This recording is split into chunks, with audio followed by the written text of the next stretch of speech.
Okay, I believe we are recording now, so we'll get started. This is the fourth webinar in our fall series of free marketing webinars for elder care and senior service providers.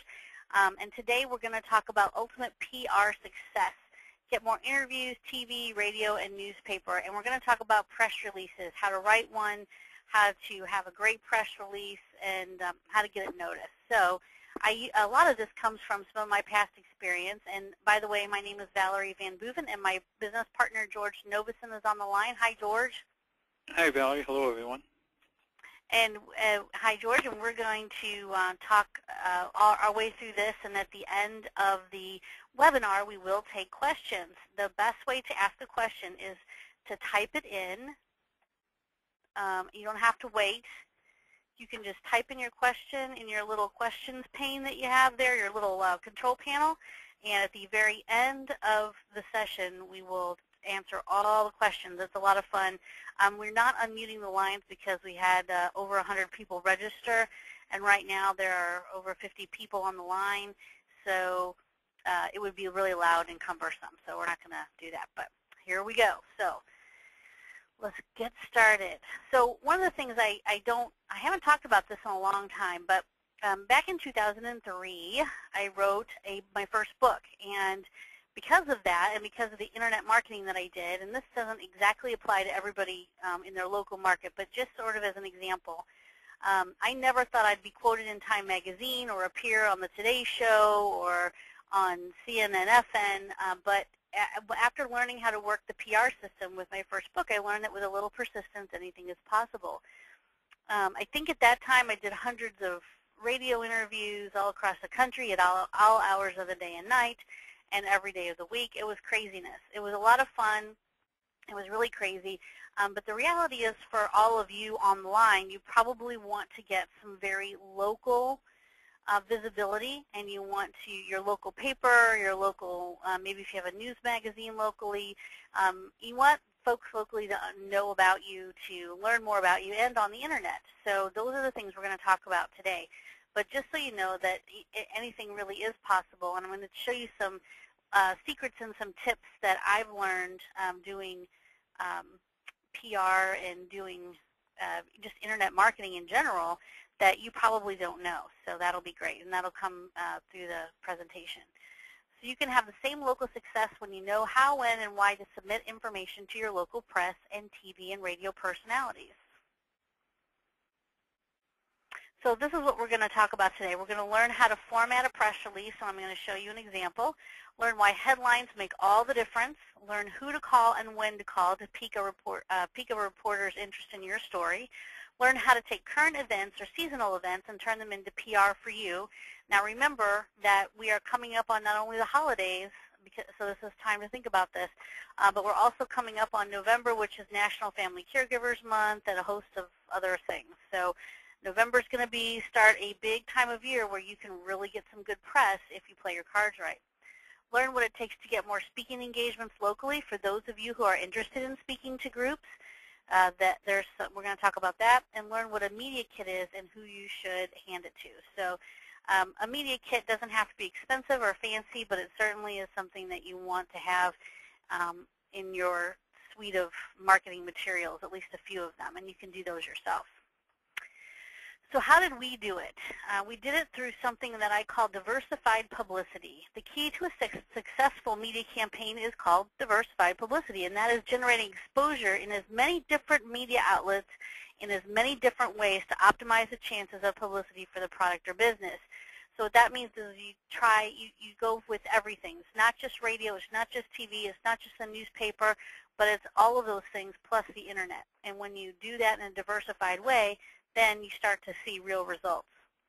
This is not advertising, so it can't be about the fact that you bought a new copy machine, although I tend to think that any piece of content is good content. That's not always the case for PR. So this is media notification of an interesting news service, concept, niche, employee, a situation that their readers and viewers would be interested in, and we let the media be our bullhorn to educate consumers about our new service. So whether it's something that if you're a franchise owner, your franchise has come up with, or if you're an independent business owner, you're going to try something new and different, or there's something seasonal that's coming up that you want to try, that's the time to get a press release out.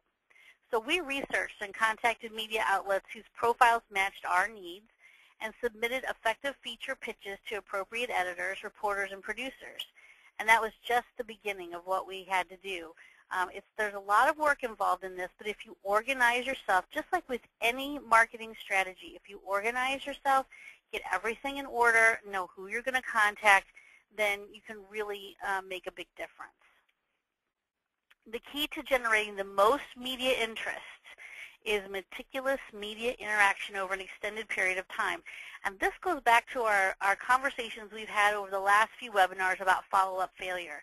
You have to dedicate one human being to take care of this, and you have to make sure that this is taken care of at least every month. And when it gets right down to the timeline for when you're ready to really pull this off, whatever the event is or whatever the news or the holiday is that's coming up that you want to get noticed for, you have to go down to weekly, call people weekly. So weekly and monthly follow-ups, prompt fulfillment of media requests, and that's really important because when a reporter calls, there's one thing that is always true about that phone call. When a reporter calls you and is interested in the story, they will not wait for you to call them back a couple of days. That is not going to happen. If a reporter calls you for a story, you need to call them back immediately, or they'll move on to the next guy that's been faxing them and emailing them and calling them. They have plenty of people to choose from. If you're lucky enough to be the one that they choose, just know this. They will always, always be on deadline, and they will always want to interview today.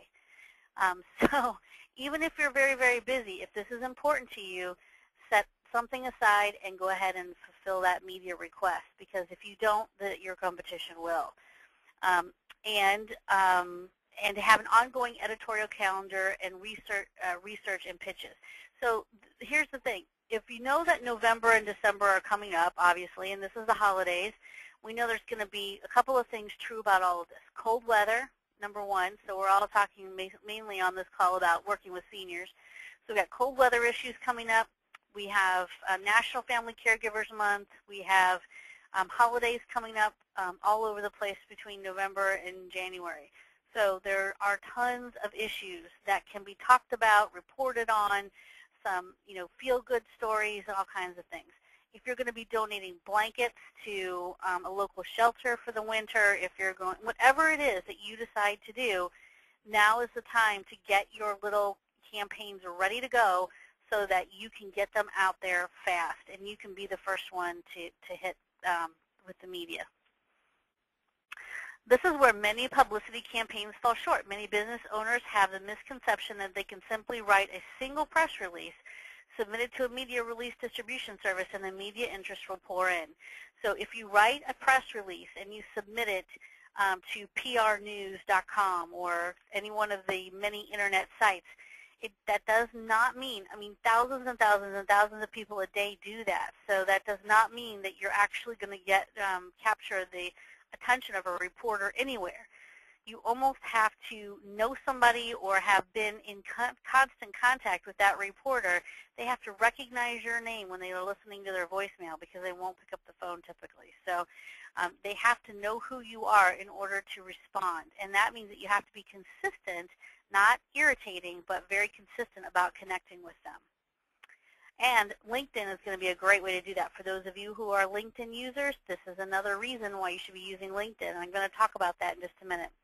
The majority of the media interest comes several weeks or sometimes months into the campaign after the media has had a chance to see your pitch a few times.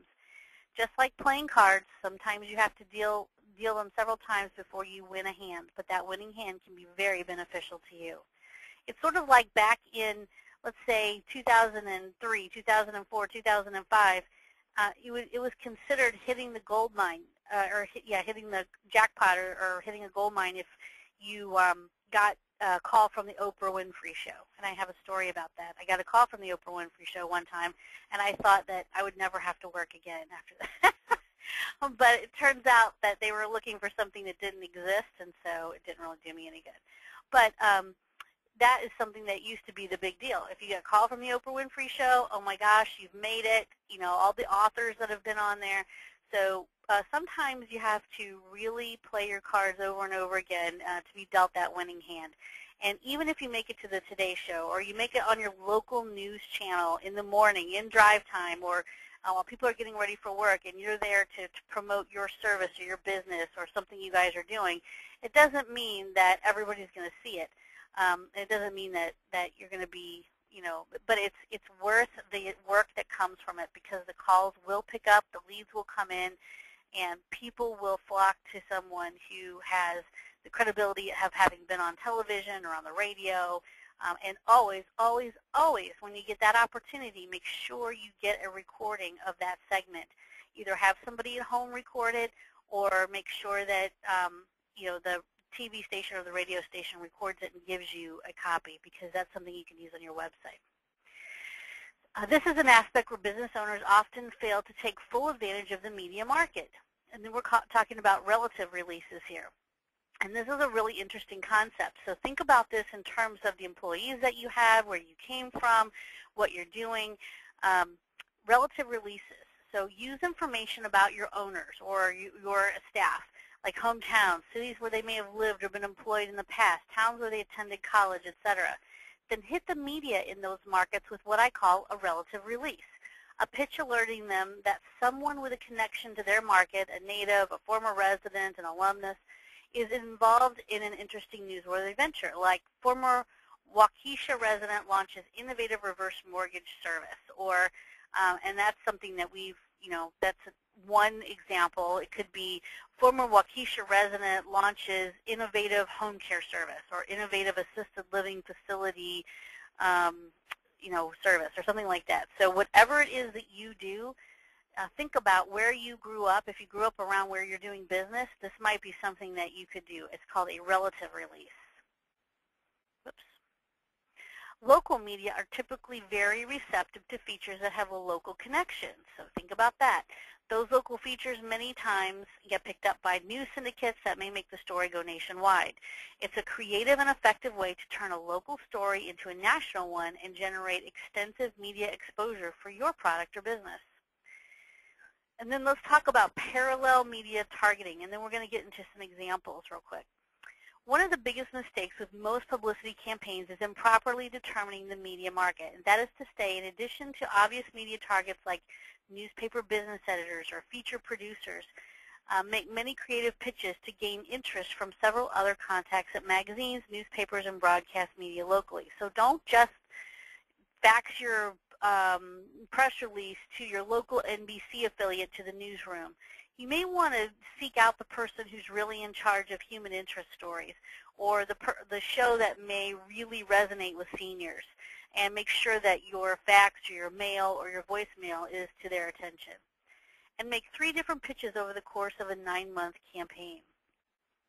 And 9 months may seem like a long time, and in this day and age, things are pretty fast and fast-moving. But if you have a really innovative story, you want to continuously pitch that story and how it relates to your local market over and over again, without being irritating, like maybe once or twice a month, not every day or every week even sometimes. By hitting parallel media with your pitch, meaning many different types of media, you'll be able to saturate an entire media market with newsworthy pitches and generate placements in multiple media outlets, from senior citizen magazines to business news features.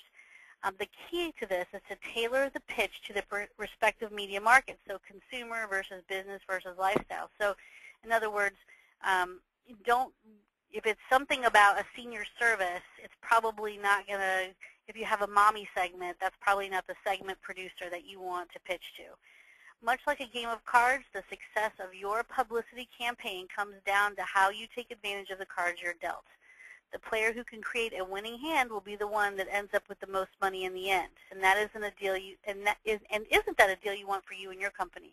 So the more targeted you are to somebody in that media outlet, the better off you'll be.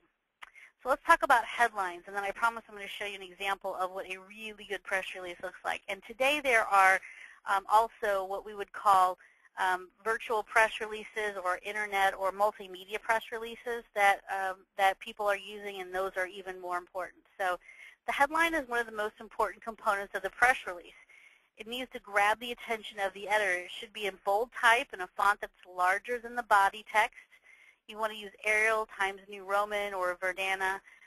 Keep the headline 80 to 125 characters maximum, and capitalize every word with the exception of the A, the, and, or any word that is 3 characters or less. And that sounds picky, but if you write a press release that looks like someone that's uneducated, or I say a redneck wrote it, then they're probably not going to take you seriously. So people are always looking for places to find clever headlines. And one person that I really enjoy reading is Riley Pinsky, and she is the author of The Zen Hype and 101 Ways to Promote Yourself, and you can find those on Amazon. She suggests you start by reading the tabloids, such as the National Enquirer, and that is really true. If you want to find some good headlines that really zing a person's attention, look at the National Enquirer, even if you don't believe anything they say, which I don't, but they have great headlines. Pay attention to how the headlines pull you into the story. The best headlines have these characteristics. They arouse curiosity. They promise answers to a question or solutions to a problem. They are laden with benefits. They promise to reveal secret information or information that's hard to find anywhere else. They create an emotional appeal, and they interrupt the readers and make them stop what they're doing because they want to read more. And don't forget the internet, of course. All of this is applicable to the internet. Everything you do should have some formula that grabs the attention of the person searching on the internet. We actually have a list of about, it may be a little less than 40, but about 40 free press release submission sites that our staff put together. And I'm happy to email those to you if you'd like them. You need to just email George, and he can pass that information along to me. And I'll give you that information at the end. But free press release submission sites, you should go there, and make sure you're using the right keywords. If you're a home care agency in Waukesha, you want to make sure that you have the words home care Waukesha in your headline of your press release and throughout your press release. If you don't identify where you're from, it's not going to do you a whole lot of good. So make sure it's in your headline and throughout the body of your press release. There are paid press release submission sites like PR News or PR Web. I guess PR Web's the favorite of mine. But you're talking about somewhere around $200 to and up to $1,000 to submit a press release. You've got your blogs. You should all have a blog. If you don't have a blog, talk to me now, because you should all have a blog. You should all have a business Facebook page that you can post these things on. You should all have a LinkedIn account, and these are free things. LinkedIn is a great place to pitch stories. You can find local media reporters on LinkedIn all the time. You have to just go in there and search for the name of their company, the name of the place, the magazine that they work at, whatever it is, a newspaper, and you will find reporters on LinkedIn. There's also, I'm going to come back to Patch in a second. There's also Twitter, of course. You can put your press release, you can put the link to it in a tweet, and you can send that out. And your e-newsletters. If you have a press release or something newsworthy to say, don't forget to include it in your newsletter. That should be going out to all of your prospects every single month without fail. And if you don't have one of those, please see me about that as well. So Patch, if some of you have probably, I don't know if it's patch.com or localpatch.com, but Patch is kind of a new little set of local news aggregators on the scene. They do have real live editors and real live salespeople who will really bug you if you if you submit something to them. They'll want you to advertise and da-da-da. But anyway, it's really actually human edited stuff. You can't just submit anything and have it show up there. But every single day, I probably get about 30 to 40 Google alerts, which means I want to know every time the words home care Sarasota come up in a search, I want to know why and who it is and what it's about, so I can keep an eye on my clients' competition and on my clients and see what's happening. And Patch comes up all the time. So just type in Patch news stories, and there's one in every little town. Some people don't have one yet because no one stepped up to be the editor. but they all have an editor, a salesperson, a content, monitor person. There's all kinds of things. And you can go on Patch and you can register as a user in your local area just so you can get all of the latest submissions. And these are really, they're little town, they're small town news items. Some kind of charity event that's local to your area, or it's not national stuff. It's all very local. So Patch is a good one, and it is free unless you decide to advertise. Okay, who to call and when to call to pique a reporter's interest in your story. And remember, folks, if you have questions about anything, you want to make sure that you're typing them in. And in fact, let me go to my sample because I said I would do that. This is what a nicely formatted press release looks like. So, for instance, this is one of our clients at Andlecare, and this is an old press release, but Andlecare presents an innovative elder care community education series for consumers in the Seattle area. So this elder care community education series is one that we give all of our clients, and they can use press releases like this to get the word out. So say Seattle, Washington, January 2009, and then there's a little bit about Marla, some quotes from Marla. Here are the 6 presentations that she can give, and here's how to contact them if you want them to do a presentation for your group. And then here's a little snippet about Andlecare. Note that this is 1 page long. It's got their, their logo and information, all their contact stuff on here. This is the way a press release should work. Being too wordy and spreading it out over 2 or 3 pages is ridiculous. In fact, in today's world, this is not only, and you can fax this around. This is not something that has to be, it could be faxed easily, or it could be used online. It could be used as a blog post. It could be used on Facebook. It could be used anywhere, LinkedIn. So there's lots of options for this. And if there is a video to go along with it, like maybe, pardon me, like maybe a video of Marla giving a talk, that would be perfect, or a video commercial of their organization. So that would be perfect for this. Let me grab a drink here.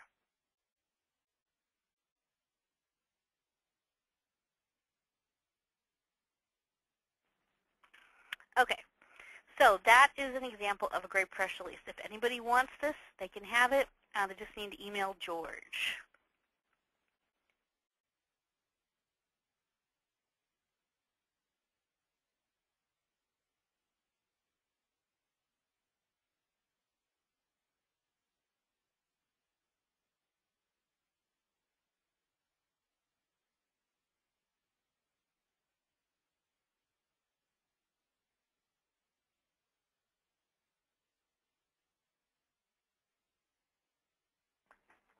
Okay, I found it. All right, so editors are always on the lookout for bright stories of human interest, and you guys on this line always have something of human interest probably to talk about, even if it's about just some really good touching caregiving stories or something like that, and also stories that provide local color. Your hometown media most likely will be far more interested in details about you than a regional, statewide, or national media.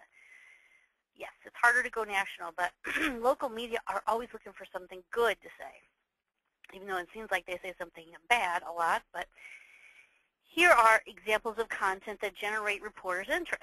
The involvement of money, like Medicare fraud, or something like that. We see so many of those lately. Trend stories. So if there's a new trend in your town, something that people are doing, maybe it's some new form of sport or something that people are doing on a regular basis. Scientific breakthroughs and cures for a disease, a yearly anniversary date of a big story. So if you've been open for 1 year or open for 5 years, this may be a good time to get some more press. This is factors that make a story bigger. Timeliness, for instance, around a holiday or a World and U.S. event. Now you've got National Family Caregivers Month coming up, so that's a good one. Proximity or closeness to home. The prominence of the people involved. So if it's the mayor or if it's the local sheriff's department or something like that, that's a good part of the story.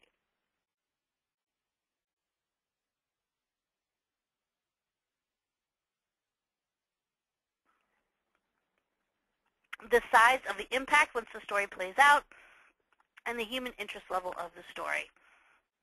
And this is something that people often forget, is that reporters really are human, and they really want to deal with someone they know. So there are some ways to be that person.